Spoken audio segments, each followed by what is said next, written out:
So we did another dyno run to simulate a startup, and so here we started the engine in the hangar, and then we taxied out, and we're taxiing down the runway, and each one of these lines represents 1 second.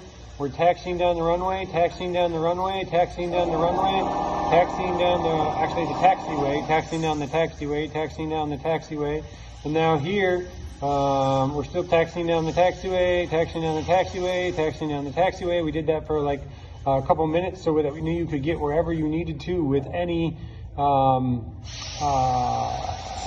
airport, no matter where you were at on a super hot day. Today's 94 degrees outside, ambient temperature.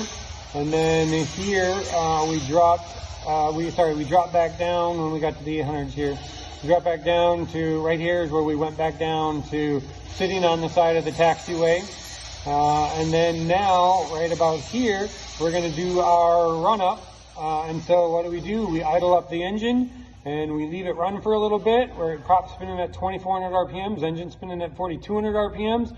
We're doing our run up procedures, making sure everything's fine. And then we come down here and now we bring it back down. Now, we got kind of warm. We got to 230 degrees after all of that on a 94 degree day, but that's without a propeller.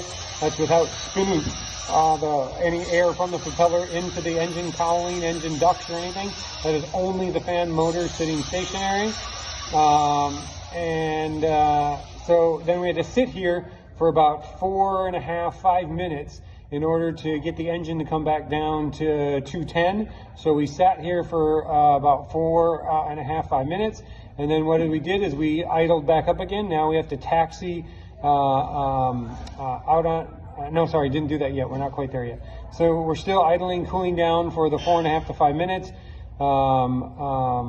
Sitting there waiting for it to cool. I tried a few different little RPMs here and there just to see how everything was going, what it was doing, right? And then after we cooled down, now we idled back out onto the runway, and we took off on the runway.